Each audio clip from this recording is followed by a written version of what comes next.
I always say that I left Iraq 40 years ago, but Iraq never left me.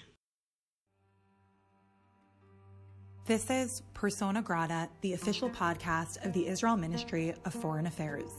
I'm your host, Tamar Schwartzbard. In November of 1948, as Jews in Israel and the Western world celebrated the establishment of the State of Israel, hundreds of thousands of Jews throughout the Middle East began packing their bags, preparing for a dark period in which more than 2 millennia of Jewish life in Arab lands and Iran would come to an abrupt end. This week, as we commemorate the expulsion of Jewish refugees from Arab countries and Iran on November 30th, we'll hear from Linda Menuchin, a Jewish refugee from Baghdad who was forced to flee Iraq in 1969. Today, Linda, who lives in Israel, is pioneering Israel's diplomacy efforts in Arabic on social media, building bridges between millions of Arabic speakers around the world and the Jewish state. Between 1948 and 1979, more than 850,000 Jews were forced to leave their homes, possessions, and loved ones behind as a wave of unprecedented violence and bloodshed targeted Jewish communities across the Middle East. This would eventually lead to the culmination of Jewish life in countries such as Iraq, Syria, Lebanon, Algeria, and Egypt. Many of these Jews, close to 600,000 of them, found a new home and purpose in the State of Israel, where they rebuilt their lives and heavily shaped the young Jewish state. Linda, thank you so much for joining us today. It's my pleasure. Linda was born in 1950 to an affluent, upper-class Iraqi Jewish family who lived in Baghdad. I was born in 1950 when most of the Jews left Iraq, and I remember that I had a lovely childhood, very pampering. I was a spoiled child. I remember our neighbors. We used to play with them. On one side there were Armenians, on the other side there were Muslims, and it was a lovely childhood. At that time, Iraq really was a multicultural country. There were so many non-Muslims at the time, including Jews, that it was only natural at the time that you mingle and mix. Iraq's Jewish community was one of the oldest in the world, dating back to 586 BC. We were like 135,000 Jews in Iraq who lived, for at least 3,000 years. We were the eldest Jewish community in the Middle East. This ancient and vibrant history came to an end in the mid-20th century after a series of anti-Semitic pogroms and violent incidents in which Jews were targeted. For all the Jews, Iraq was a homeland and it was their own country. But in 1941, there was a pogrom in Iraq. And it was during the 2 days of beginning of June. At that time, there was no government. The government was toppled in Iraq, and the mob took to the streets, and they first attacked the Jews outside in the streets and then in their own houses. So it was a terrible thing really for Jews. At the end of these 2 days, until the order was again settled, there were 180 Jews killed and a couple of hundreds injured. In the early 1950s, shortly after the State of Israel was established, close to 130,000 Jews, 75% of Iraq's Jewish population, left Iraq, fearing that their lives were in danger. The Iraqi government confiscated all property and belongings from Jews who left Iraq. So what happened in the early 50s that my father was, as a lawyer, was chosen to monitor all the assets of the Jews that were frozen at the time, because there was, in the parliament, they issued a law saying that whoever is willing to leave Iraq, he won't have the right to return, and on the other hand, he will lose all his assets. And that's what happened, that all those who registered to leave Iraq actually lost their assets in Iraq. After really the majority left by 1951, there was only a small community left, mostly in Baghdad and in Basra, and it was a very structured community. It's like in the US nowadays when you see, the JCC and hospitals built by Jews. So it was a very organized community, although it was very small, and we had our own schools, elementary and secondary schools, and we had our own club, which was mostly for sportive activities where we used to meet. So it was a closed community. Jews mingled mostly with Jews. You mentioned that a lot of Jewish people left Iraq in the early 1950s, fearing for their lives. Why did your family decide to stay? When the first tide of Jews came to Israel from Iraq, the country was not really well established to receive so many Jews coming to a newly born land. So all the letters that were coming from our relatives, everybody really advised us not to come and to wait until Israel will be fully fledged and will be able to receive all these immigrants coming from Arab countries. In June of 1967, shortly after the Six-Day War, Jews once again were targeted. They were dismissed from government jobs, their bank accounts were frozen, and they were confined to house arrest, amongst many other restrictions. Following the Six-Day War, things started again to deteriorate in Iraq after this lull that we had beforehand. So after the success of Israel and the failure of Arab countries to defeat Israel, Iraqis also felt really that they were very much affected and hurt. So the first thing they decide to do is persecute Jews in Iraq. And the first thing we heard that we had to evacuate our own house that was owned by my grandfather. So they decided to kick us out in 1 month. And at the time, it was very difficult because all of a sudden, all the propaganda turned against Jews in Iraq, that there is a fifth column.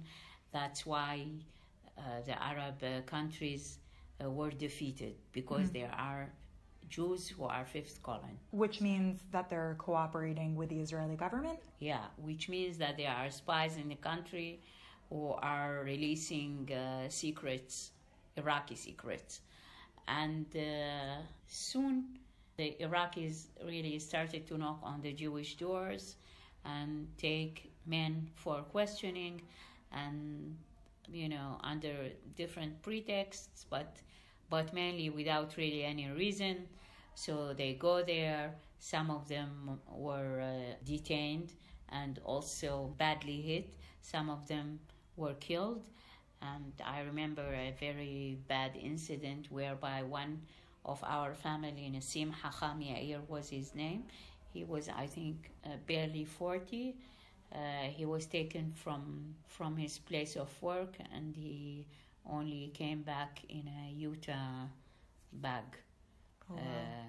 So it was really a very trying time for all of us. I remember that we used to fast every Monday and Thursday and pray that nothing bad will happen to Jews. And of course, this situation went on until 1969, the beginning of the year. In 1969, 12 Jewish men from Baghdad and Basra were taken into custody and charged with spying for Israel. 9 were hung on January 27th, and the remaining 3 were executed in August later that year. I remember there was an execution of 9 Jews in the central square of Iraq, Tahrir Square. I was at the time at home because Jews were refused to enter the universities.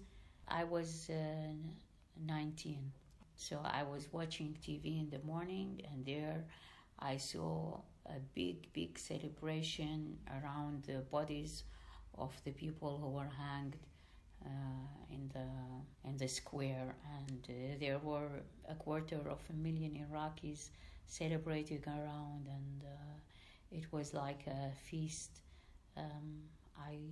I really cannot forget this image that I have always. It was the worst, and it was very sad because we knew most of the people who were hanged, who were accused of being spies, but their only sin was that they were Jews. And as a public figure, was your father afraid?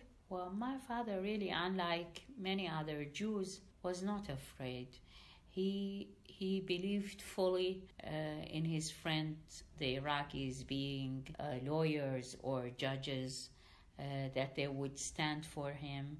And I don't think he never really thought that somebody will be after him, or so he kept really his usual life. My mother, though, was really very much afraid because there was no faith even in your neighbors now, because the attitude was even anybody could just, ring the mukhabarat or ring the security and claim anything about you as a Jew. They would come and pick you up. Following renewed violence against Jews in the late 1960s, Linda decided that she had no choice but to flee the country that she had called home for most of her young life. During the summer 1970, I started to be aware of many Jews leaving the country illegally, and even my mother started really to look for ways how to do that. My father was against that period. He believed in law, and he didn't want to be involved in anything against the law.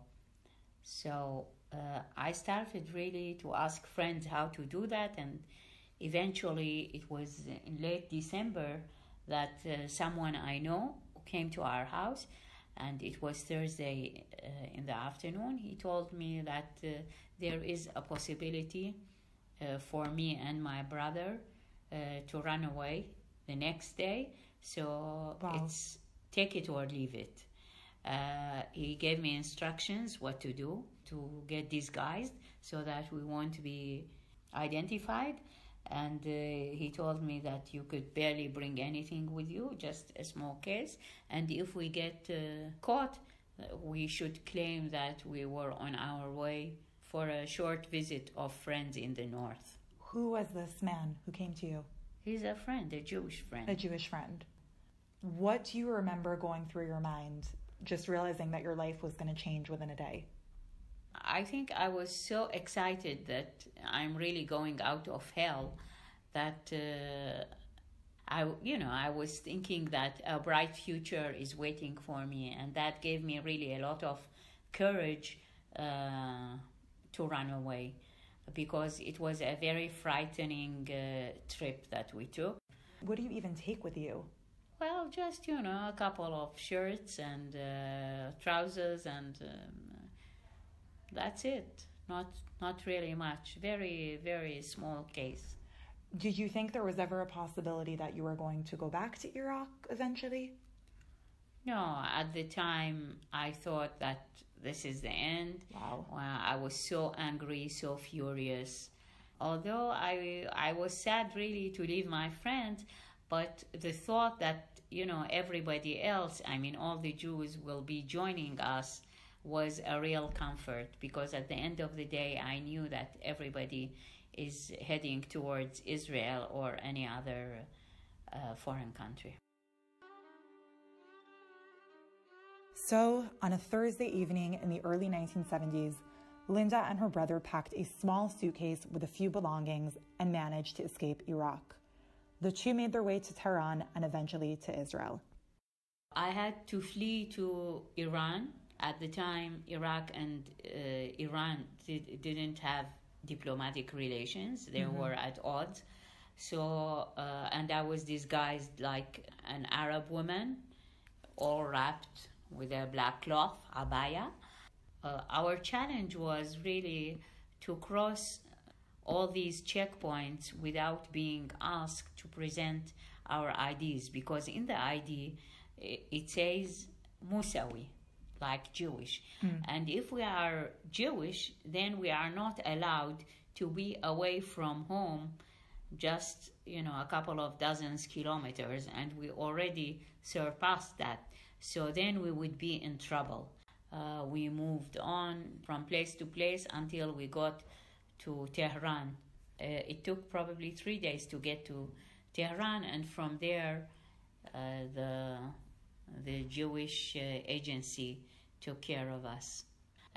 Iran at the time was very friendly with Israel and with the Jews. We had family also living at the time in Iran, and very much close to the Shah of Iran. The Jewish community was very well off there. And we had a great time in Iran until we came to Israel. I think it took 1 week or so until we joined here our relatives in Israel. Linda's mother eventually met her and her brother in Israel, but her father wasn't as lucky. We learned from my mother that my father was detained. First time he was detained and questioned after we left immediately, and he was released.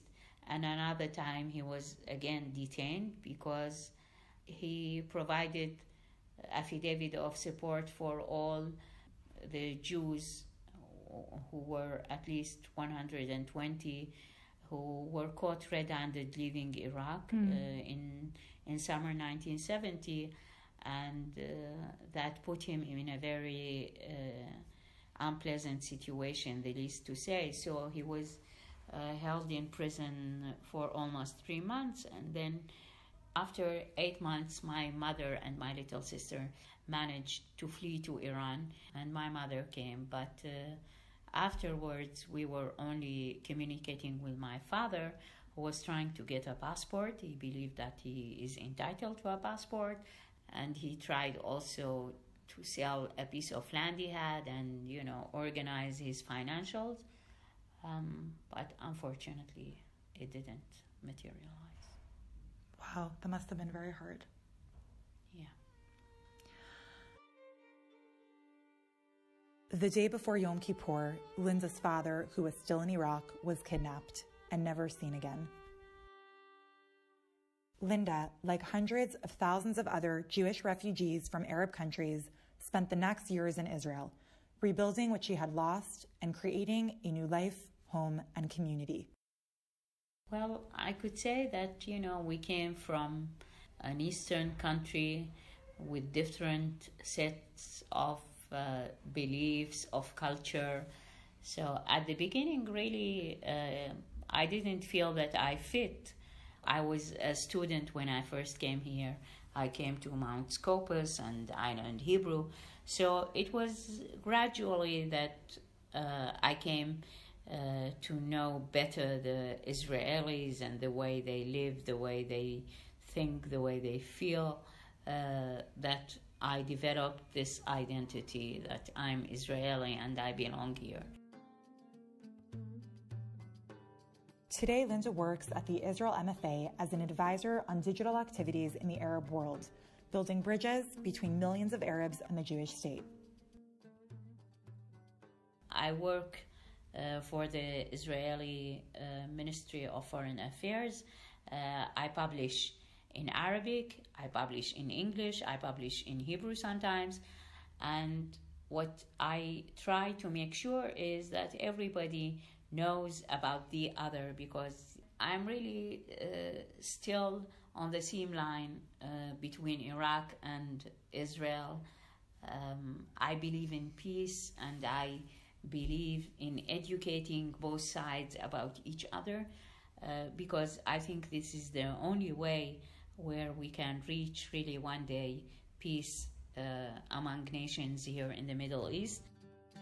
One project that Linda and her team have worked on is a digital Israeli embassy in Iraq, an online Facebook page which aims to bridge between the Iraqi people and Israel by emphasizing the historic ties between Jews and Iraqis. Many Iraqis who are writing about the good old days with the Jews, about how Jews were vital to the Iraqi economy at the time.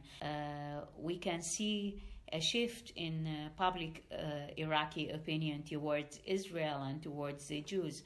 We receive a lot of messages on a daily basis from people who would like to see, they express it vehemently, that we would like to see more Jews in Iraq coming back, living in Iraq. They would like to communicate with Iraqi Jews here in Israel. And as a matter of fact, it is happening because there are so many Facebook pages which connect between Iraqis worldwide. And we can see that it's an open conversation, and people are sending pictures of Jewish houses left and pictures of holy sites for Jews.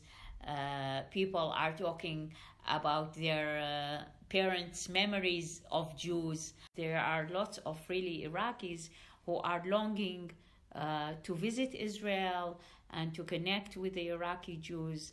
And it's not surprising that there was a poll conducted by the Ministry of Foreign Affairs here in Iraq that around 45% of Iraqis don't mind establishing diplomatic relations with Israel.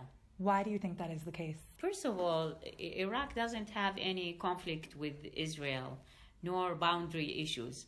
The second thing is that the Iraqi Jews are really the bridge to Israel for the Iraqis in Iraq. And Israel is such a high-tech country that it has almost a solution to every problem in the world. That's how the Iraqis view Israel.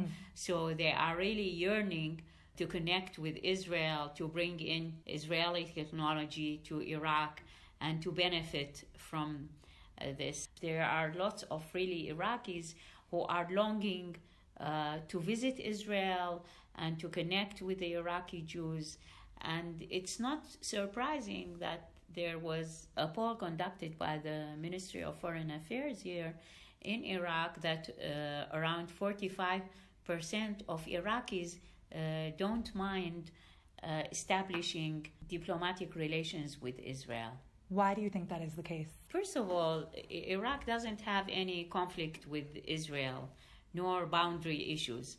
The second thing is that the Iraqi Jews are really the bridge to Israel for the Iraqis in Iraq. And Israel is such a high-tech country that it has almost a solution to every problem in the world. That's how the Iraqis view Israel. So they are really yearning to connect with Israel, to bring in technology, Israeli technology to Iraq, and to benefit from this. For someone who has lost so much, Linda remains hopeful and optimistic that one day she will be able to visit Iraq, not just as a Jewish Iraqi woman, but as Israel's future and first ambassador to Iraq.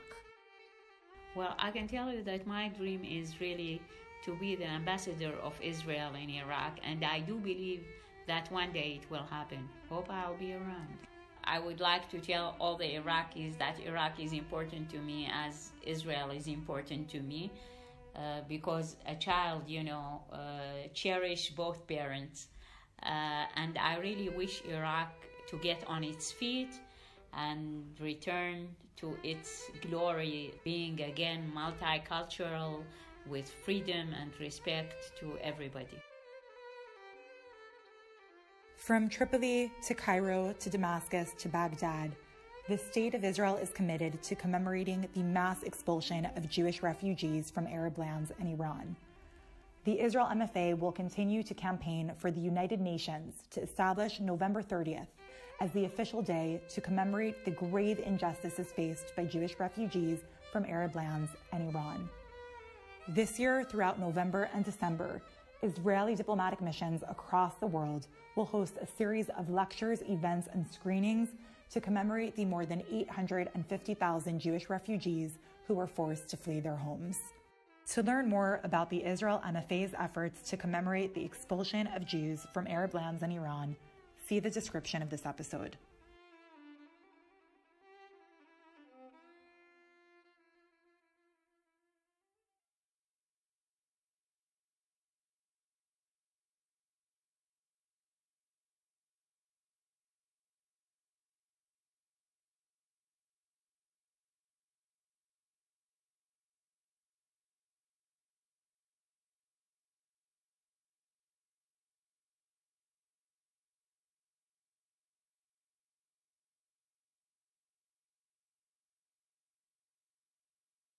From Tripoli to Cairo to Damascus to Baghdad, the State of Israel is committed to commemorating the mass expulsion of Jewish refugees from Arab lands in Iran.